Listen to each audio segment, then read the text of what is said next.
going on? And welcome to another edition of the Urban Pitch Podcast, the beautiful game of life, part of the Believe Network. The Washed Up Crew is back in the building. We do not have a special guest tonight, but we are the special guest today. Well, but that doesn't mean this episode isn't special. It's just me and Julio today. We've been getting some illustrious guests on the show.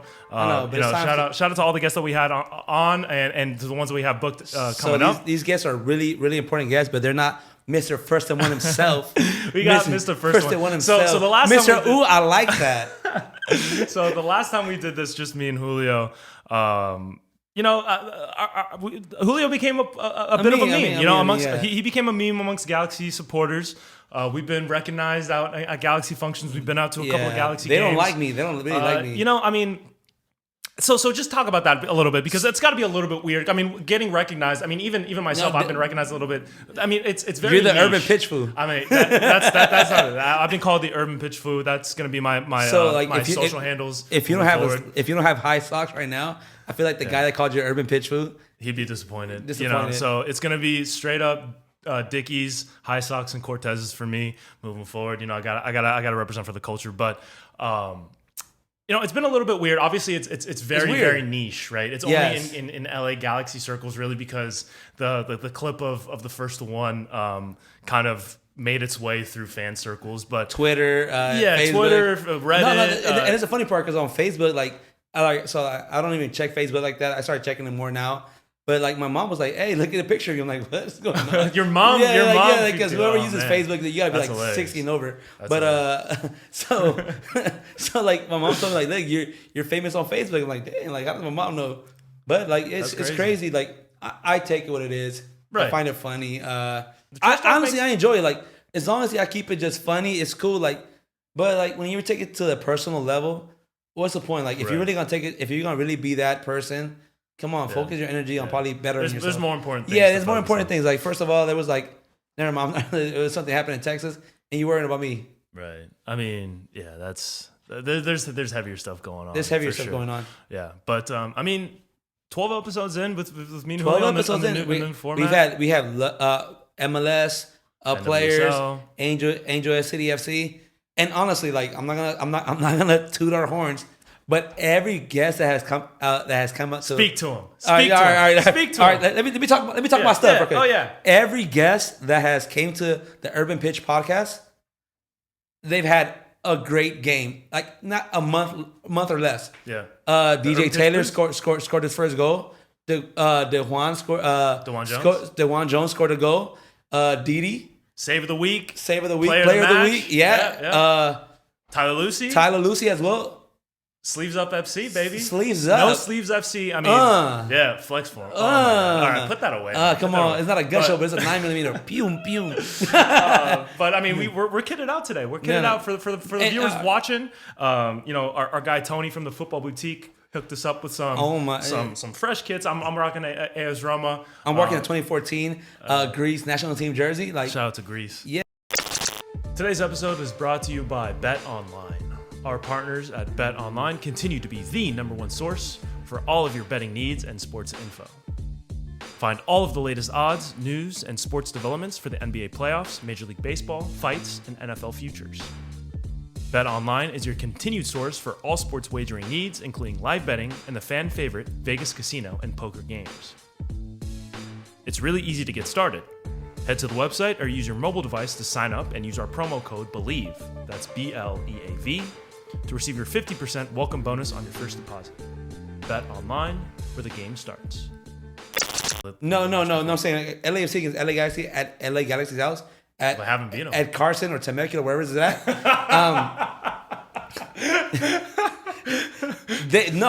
All jokes aside, they are them. Yeah.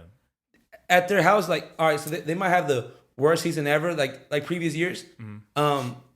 LAFC can be higher ranked than them, but once LAFC goes to their house, they become that team. If that team, this team that played on Wednesday, honestly, that LA guys team played amazing. They had LAFC in their back heels all game. Yeah. But is that don't let them hate you. Stop. No. But is that a testament to LA Galaxy's level rising, or is it a thing of like LAFC's level falling? Because the LAFC I watched on Wednesday, they looked bad. Fight. They had, I mean, they just that was not the first place team, and it hurt me so bad. Like I turned on my phone. Our back line has been our Achilles heels for like the last no defense, just vibes. 5 years. No defense, just vibes has been the LAFC way. But this year is a little different. But at this point, I feel like LA Galaxy, when LA Galaxy sees LAFC in the calendar coming to their house, they circle it, mentally prepare.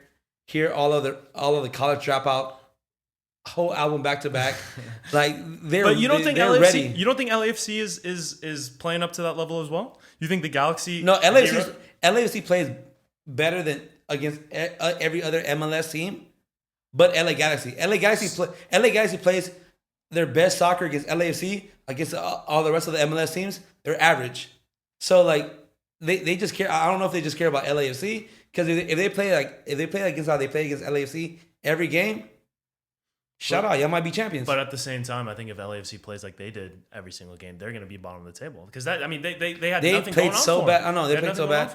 But then again, all right, we can. All right, Vela got hurt. Vela. Did he though? Yeah. So did he though? I mean, at what point? So what are your thoughts on Vela? Because obviously he's been. While he was very widely heralded upon his first signing, and I think he definitely played up to that billing the first two seasons. He's been but him. Since 2019, he's kind of been a shadow. After he got hurt. And you always have that question of, is his mind really into it? Because I feel like Vela still can't do no wrong, but I feel like this is the year. This is the year after you cheated on your girlfriend 7 times. This is the one time that if you get caught again, you might get let go. This is what Vela is with LAFC fans. Like he's I don't even know. I'm not gonna pretend I even understand that. You don't? No, I don't understand that. But all right, but as I was saying, like Vela gets the pass because he's been the best player. But if he can't bring us that hardware, but if he leaves mid-season, because it's a possibility, he could. So if he leaves mid-season, I think that's gonna be. Where would he go though? Wherever he goes, who's gonna want to sign Carlos Vela? There's Mexican rumors, like Mexican league rumors, but whatever it is, like if he leaves in July, without bringing us that hardware, I feel like it's gonna be disappointing. It's gonna leave a bad taste in a lot of LAFC fans, especially me. If he leaves without bringing us hardware, because I've been a big Carlos Vela fan. I told everybody whatever, like he's been injured the last 2 years. Watch him. But moving on from this other MLS news. There's been rumors of a certain Argentinian coming to Inter Miami. I've been an Inter Miami fan since I was like 5 years old.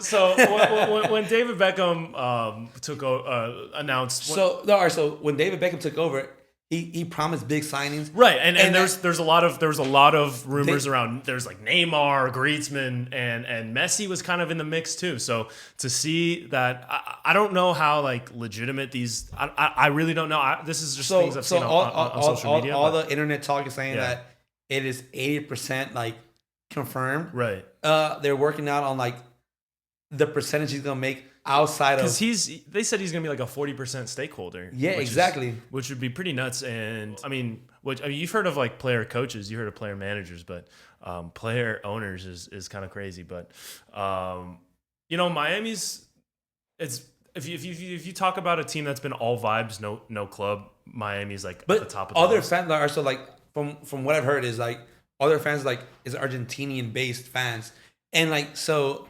They have that Argentinian. Higuain's there. Yeah, so they had that Higuain, that bum. But they have the Argentinian like fan base supporting them, and like I heard they're one of like the more crazier, more violent fan base. So they have we've done a feature on 1896 Vice City 1896. And they have. I mean, they're passionate about their team. They fought for their team. To come back to MLS because they obviously had the Fusion, one of the original. Shout out Valderrama.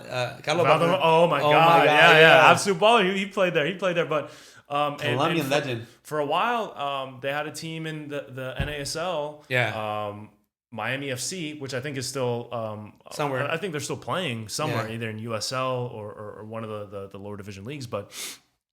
I mean, Miami's a soccer town. Miami is a vibrant soccer culture. I mean, you talk about LA having this kind of vibrant scene where so like Miami's the same way, and so they're passionate about their team, and it's been a shit show there for the first few years of existence. So I think what happened was like the hype that Beckham brought to the team was like, oh, we're gonna bring big signings. He didn't say no names. Yeah. So he was like, I mean, they had dude from France. What's his name? He's not there anymore. Exactly. Matuidi, but they had Blaise Matuidi for a little bit. He didn't really do much. Who's their first guy that they had? I can't remember. Higuain was the first. Kind of washed first up. of all, Higuain is the Argentinian Chicharito. Okay, so Josh Sargent is the American Chicharito, according to you. And, Josh is the Leeds like savior. What are you talking about? Who said this? You said this guy said. I think it was our third episode. It was the derby. It was our third episode. Yeah. You said Sargent is the American Chicharito, which makes Chicharito's playing good there right now. Yeah, but I mean, I like make that make sense. I don't know. So inside the 18 he can score. Right, but he struggles going 1-on-1. Can Sargent score inside the 18? I don't know. Hey! Shout out to Leeds, aka he's USA. Norwich. He's Norwich. Sorry, Norwich. Shout out to Norwich. Aronson. You're thinking about Aronson. Oh yes, Aronson. He just signed to Leeds. Sorry, I've been Absolution drink. I've been drinking a little bit too much. I'm talking about Aronson, yeah. Right. First of all, that's an American team in England. American team. They got American coach. American. I mean, they dodged relegation last minute, which was awesome to see. That last week, the last final day in the Premier League was crazy to watch. Between Man City coming back and Liverpool making the turn, and it was kind of going back. So all right, so this episode's gonna air Tuesday, but Saturday will be the Champions League final. Yeah. So going to Europe. Who are you gonna predict? Who you predict to win? It's right now. It's hard to bet against. I'm going for Real Madrid 2-1. I'll say it. Real Madrid 2-1. So you just asked me a question. Yeah, I'm answering for you. You interrupted me again. And answered and put your answer in. So it's like you don't care. You asked me the question. This is classic bad interviewing, right? So you have a conversation with someone. We're not interviewing each other. No. But just bad conversation. You ask them a question and you don't even care what I'm gonna say or what the other person is saying. You're just waiting for them to stop talking so you can say what you want to say.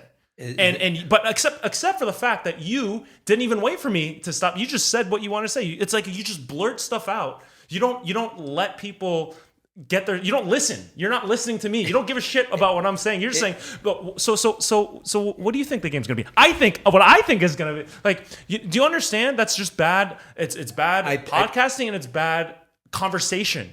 I think we just had a breakthrough. That's why I'm single. That's why I'm venting this stuff out. You know what I mean? I love you. That doesn't work. That doesn't solve everything. No, you can't just and then you just try to fix things up with that. I'm sorry. Let's go have dinner. So you tell people why, besides the fact that you're a Real Madrid fan. No, you already said what you wanted to say, so go ahead and say it. Exactly. I already said what I had to say. But you didn't finish. I'm gonna let you finish. You care about what I feel first. Yeah, go ahead. So, pause. You gonna let me finish? I'm gonna let you finish. Yeah, I'm a generous lover. Go ahead. Go ahead. Time out. All right. I freaking hate you. All right. Thank you. Real Madrid, what was your prediction for the Champions League? I'm going to finish first. Yeah, go ahead. Then it's your turn. And then it's my turn. We're amazing together. So I feel like Benzema is the X factor. That's a bold statement. Yeah. Karim Benzema, X factor. I don't need your sarcasm right now, please. Let me finish. Continue. If you're gonna do it like this, I don't want to finish anymore. Okay. All right, let's stop. Let's rewind. Let's bring it back. Yeah. Let's calm down. So, I think Benzema is the X factor. He's balling out. He's playing with 110% confidence. Right. Vinicio. First of all, every Real Madrid fan. Vinicius. I don't speak Portuguese. When he first came to Real Madrid. He had a lot of chances, but he missed a lot of goals. So right. a lot of Real Madrid fans disliked them. But now that he's gone out, like, oh, we told you he was gonna be that player. Right. But yeah, so like, but yeah, so he is proving to be that player that everybody that Real Madrid expected him to be. Right. Benzema or Vinicius? Vinicius. Right. Yeah. Okay. I don't speak Portuguese. So yeah, so like that in their comeback, every game they came back. It's so as hard as it is to bet against Benzema, big body Benz. He's, I mean, just unbelievable amount of swag. A G wagon. Yeah, the G wagon, the S550, whatever you want. I mean, he's been incredible. I think he's a favorite to win the Ballon d'Or. He deserves it. But Liverpool's a machine, man. Liverpool's a machine. They. What do you think they can do to win it, though? I think I just think they're on another level. As good as Madrid is with Luka Modric and Vinicius, and Benzema, but it's just Liverpool. They faltered a little bit against Villarreal, and they were able to turn it around. And I just think it's hard to bet against them right at this point. I think it's hard to bet against Liverpool. I think it's gonna be a 1-1 full time. We're gonna go into extra time, and I think Liverpool pulls it out in pens. I felt the same way, but I feel like Real Madrid will pull it off in penalties. Yeah. But do you forgive me now? We'll see. We'll see how the rest of this goes. But I'm sorry for blowing up on you a little bit. That was just fucking ridiculous. Like, it was absolutely ridiculous. Now we're cursing at each other. Our first fight. This is beautiful on camera too. I think our golf round got. Oh, all right. So can we talk about this? Yeah. So before this, we hit a golf round. First of all, like, down the street. I sucked so bad. So, Julio, you literally just started golfing. I started golfing in January. I started pandemic golfing, but I stopped. But it's on and off. Not at your level. Right. Yeah, but I mean, you haven't like been golfing. Like, have you was this your first time on a full course? Yes. Yeah. So exactly. So this was literally your first time ever going out. Oh on a my course. God! And I don't want to go back. Nah, I mean, you had a couple good shots. Shout out to the 9th hole. Was it the 9th? I don't remember. I wrote it down. You had a nice little 5-wood. Yeah. Off the tee, but it was a little bit frustrating for both of us. Oh my! Like, also, like, everybody talks about golf. Is like, oh, if you have stress, it's a great stress reliever. They're lying. It stresses you out even more. Like, honestly, like, I want to quit my job and just go golfing full time. Yeah, I mean, golf. It's an abusive relationship, but it's one that you stay with. You know what I mean? That toxica you like? It really is, man. Because like, shout out to all the toxicas. Yeah, DM me, please. you'll be. I mean, you'll just shank balls. Oh left my! And right. You'll miss putts. So this is a problem. Like, all right, you have one good swing. Interrupted me again. No, I'm sorry because this really hurt me. Go ahead. Today you played amazing compared to me. No, I didn't. Compared to me, but I had one good swing, and the next swing after that, I forgot everything I did. Right. I mean, you just need to practice more. That's all it is. But practice. But like I was gonna say before you interrupted me for the fourth time. Passionate about golfing. Yeah, it's just one of those sports where you'll be playing like crap for 4 holes and then you hit one good shot and it's like, holy, like, this is why I love golf. You know what I mean? You're right. It's that one high. Like, you go through the emotional spectrum. Definitely. You were way more happy than me though. Today, I mean, I had a couple good shots today. Yeah, exactly. But honestly, like, our faces were mad at each other until we hit a good ball. We're like, did you see that? Yeah. All right. Oh, damn! Wow. So sarcastic much? Yeah, but I think that's why I was just carrying that a little bit over to this discussion. Definitely. And then when you just got a little bit excited, I get it. It's hard to control yourself. Whereas me, I like to, just I'm a slow burn. I'm premature. Yes, you just go, just burst off whenever. Boom. Yeah. So to anybody watching, if you want to know something about Julio, premature with it. Yeah, he's a little bit premature with it. But before we get to the premature, like, I'm a great pre-game. This got way off the wire. This is unbelievable. I can't believe we're having this. All right, so Mbappe. So you're a Real Madrid fan. What are your thoughts on Mbappe doing the kind of switcheroo on what I think about Mbappe is like, all right, when you're looking for a new job, but you like your old job and you're like, all right, look, this job is offering me this. Can you offer me more? Yeah. So that's what Mbappe did. So no hard feelings. No hard feelings at all. First of all, I think that's an interesting comparison that you put with Mbappe, kind of using his leveraging, the contract that he would have got. Every room was like, all right, so like 3 months prior, everybody was like, it's official. A done deal. Yeah, it's a done deal. They're saying it was a done deal. And he was like, I'm leaving, I'm gone. Yeah. So, all right, so that's why I think Messi coming to Miami, I mean, there was a rumor right now. I feel like it's true because he stayed, but the whole rumor was like, oh, he doesn't want to be the second, highest rated player. So now that like Messi's leaving. And you saw what he said about Brazil and Argentina? Did you see that? No, I did not. What did he say? Bro, he said South American teams have an easier route to the World Cup because they don't play elite teams. That's what he said. And so obviously he has 2 South American teammates in Neymar and Messi. So he's just kind of throwing these little subtle jabs. All right, no, South America's.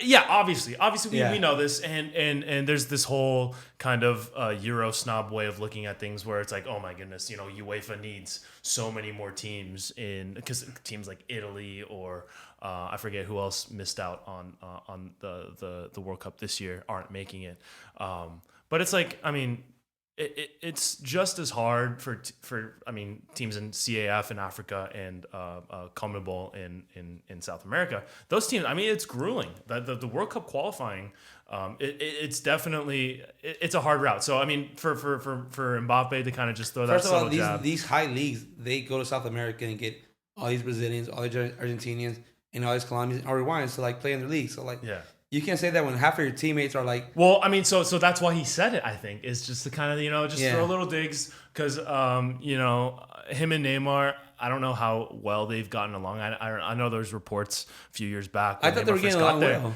but there's reports of Neymar kind of bullying him when he first got there.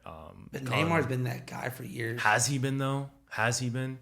When was the last Neymar moment that you can remember? Once he left the PSG. You know what I mean? The bicycle kick he had to win him. He's been hurt for like that. I feel like the last 3 years have been like injury prone. Yeah, I mean it's been a tough road for Neymar, and now he's not even the alpha on his team anymore. I mean, you know what I mean? Like no, but all right, so he left Barcelona to be the alpha, and now he's and they got Mbappe, but Mbappe like that guy's different. But I feel like I feel like he's like at a level now that is not here no more. It's just straight. Who? Mbappe. So, I mean, do you think he's peaked? I feel like he's peaked. He's 23. I know, but I feel like he's peaked at 23. That's insane. I know. That's an insane statement. All right, like, has he's done... He's 23 years old and you think he's peaked. All right, so the reason I'm saying this is because like that Real Madrid, PSG, it was looking for a star to take over. Okay. I feel like that would have been the moment to shine. Like, all right, so like Mbappe, everybody's like, all right, Cristiano Ronaldo, Messi, Neymar, Mbappe, like that's been like whatever the rotation you want to give it to them. I feel like that game was the game to be like, is Mbappe's time now? But he's also 23. Where were you when you were 23 compared to now? Downtown Fullerton getting drunk. Right.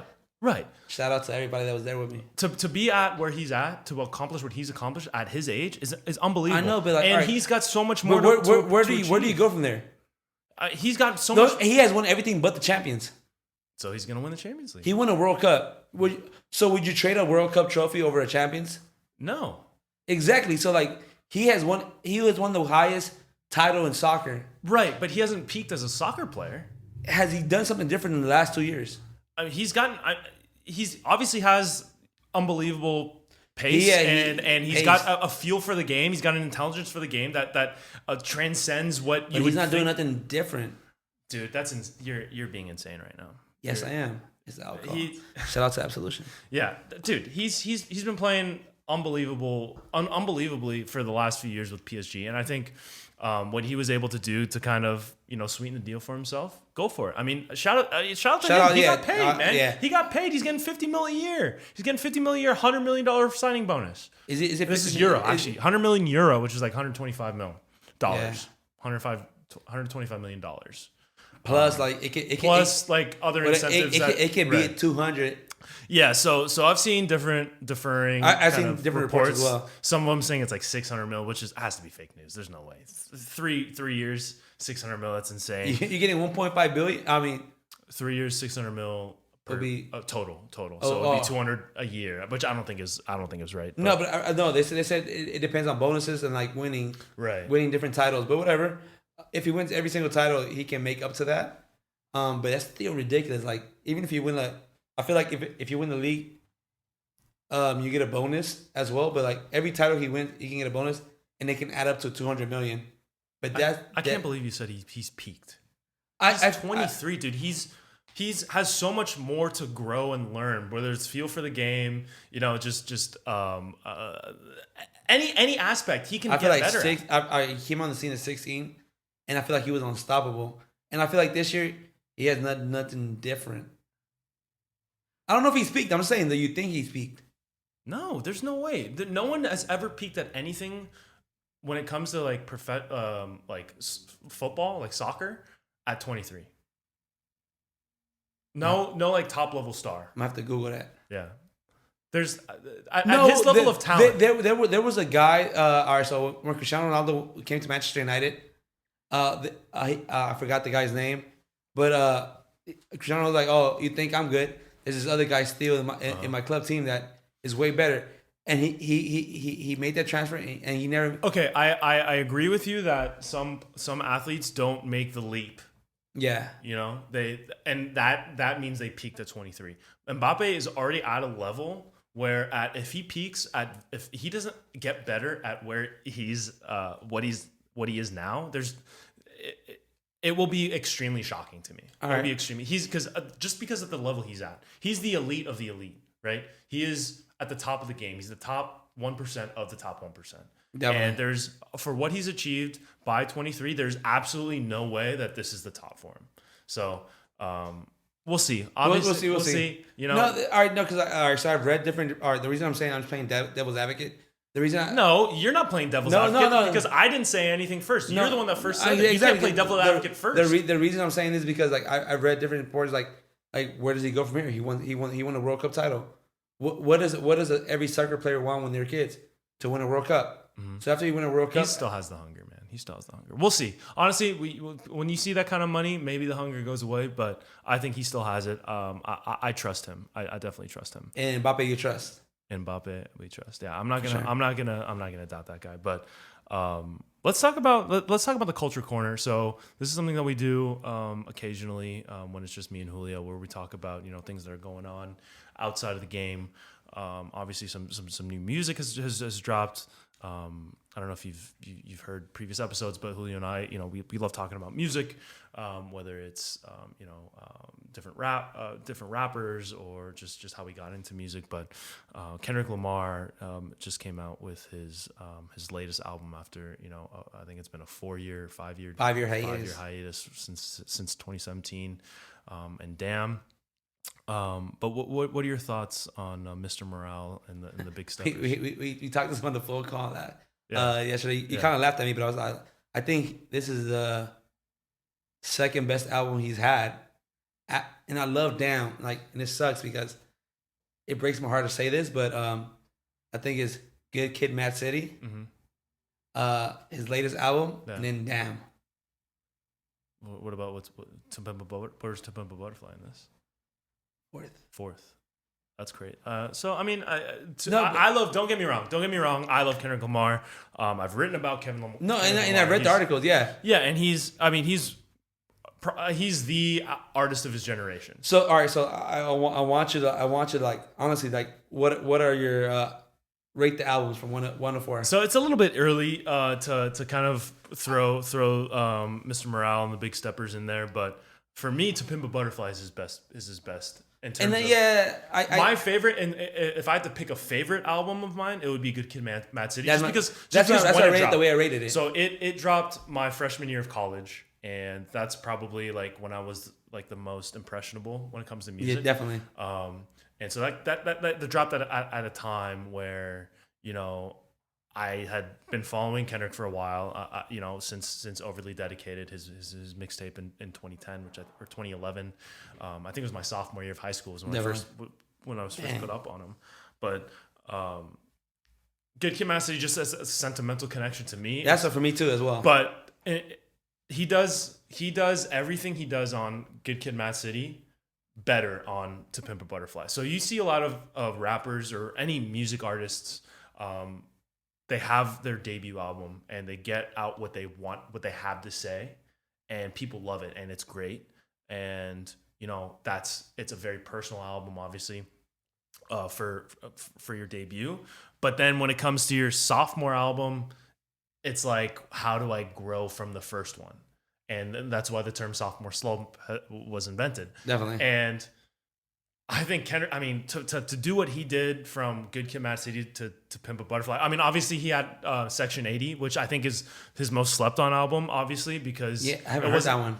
You haven't heard Section 80? No, but I hear a lot of great. I hear a lot of great. Dude, you need to go listen to that. But so that was before he was with the major labels. So that was just TDE before he was with Dre and Interscope. But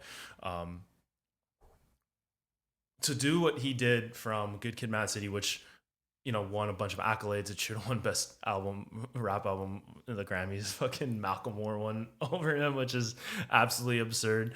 But to the growth between the first album or the first major label album to the second one is, I don't think has ever been done. So that to me, that's why. I mean, whether it's a concept, the personal connection, what he talks about, the subject matter, everything he does on To Pimp a Butterfly is better than Good Kid, Mad City. But the new album, I mean, to me, it's fantastic. It's Kendrick Lamar album. It's Kendrick Lamar album. I know, but he does not, like, I feel like to get into the bag he got into, like, we're talking to like social issues, talking about gender issues, like he can't, even relationship issues. There's a song like it's basically him fighting with his girlfriend the whole song long. Like to get on that bag, like honestly, like this album, it made me feel like how I felt when I heard Good Kid, Mad City. So I think I'm being a little biased because like he's bringing me back to that mode. But Damn was amazing. But like he's never missed. I mean, he's never missed. But honestly, like it could be that 1 through 4. You can switch it around, sure, and you still be right. Yeah, I mean it's like Kanye in that sense. First 4 Kanye's. First 5. Listening, definitely. So all right. So besides Kendrick, what other albums have you? Yeah. So I mean, you mentioned Pusha T. Pusha T. As much as I hate to admit, Kanye's still got stuff left in his bag, man. He produced half of that with the Neptunes, and I mean, when you have an album like half and half. First of all, when the Neptunes come out, like can they do wrong in our eyes? In our eyes, though. No. I mean, Neptunes cannot. I mean, that is just such a flex on Pusha T's part, because it's like this is a guy who's been in the game for so long now. I mean, the stuff he's done with the clips, and he commands the respect of just about except for Drake, but every rapper in the game. The Neptunes have not done nothing wrong since like Nori's Super Thug. Yeah. I mean, dude, they're incredible, and it's great to see both. I mean, because obviously Pharrell has been in the spotlight, but I mean, to see Chad Hugo back with them and working together, I mean, definitely. So let's switch topics, because if we stay on music, we're gonna be here all night. Sure. It's been a long episode, but now like I got 5 questions for you that I just want you to ask rapid questions for you. You're putting me on the hot seat. I'm putting you on the hot seat right now. Oh my goodness! So all right, let me take another swig of this. It might get a little crazy, and we might have people getting mad at us. Okay, but all right. I'm gonna start off light. Go ahead, softball. Yeah, favorite Kanye album, which if you listened earlier. Yeah, it's My Beautiful Dark Twisted Fantasy is his best album. Just hands down, I think. So new Kendrick or new Pusha T? The albums? The albums, yes. That's tough. I mean, for right now, I've listened to Pusha T more than Kendrick. And I find myself going back to the Pusha T album more. But that's not to say that it's better. I've been running it back definitely more often than the Kendrick. So I go Pusha T. And this is where it gets a little crazier. Baseball or soccer? Are we talking playing or watching? This is on you. You make this criteria as much as you want. Right. Okay. So I think as a sport, if we're talking sport in general, don't explain yourself. Baseball or soccer? So okay, you're not gonna give me a chance to explain myself. That's fine. It's got to be soccer. All right. Soccer. I have an explanation for this, but obviously no. Go for it. No, honestly, no. It's rapid fire. It's rapid fire. So golf or baseball? I mean, that's a tough one. But I think if you give me a chance, I'd rather play golf than play baseball at this point. All right. But I still love baseball. And this is the last one, but this is the crazy one. Favorite guest that we had? Favorite guest? Oh man, this is gonna be in trouble. So that's what I'm saying. We might have people. So no. You know what? I don't want you to say favorite guest. Rate them 1 through 5. Oh my goodness. Okay, so no, I'm joking. Gilbert's at the bottom. We're gonna leave it there. No, I'm just kidding. Gilbert. Thank you for joining this episode. We talked a lot of trash. Please like, share, subscribe. We're not gonna get into like all our freaking guests have been our amazing guests. Yeah. We enjoyed all of them. Gilbert. Gilbert. We love Gilbert too. I love Gilbert. Absolution. Thank you very much. The Football Boutique. Shout out to the Football Boutique. They kitted us out for today. Oh, look at this. Greece 2014 jersey. Greece, I'm rocking some AS Roma gear. Keep having fun. Keep enjoying yourself. Keep loving the beautiful game. Keep putting this culture forward. Without you, there's no us. Without Ramsey holding me down, there's no me. So shout out to Ramsey for I'm about to fight you. Honestly, I was about to fight you earlier. Nah, I was legitimately upset at you. But it was all scripted.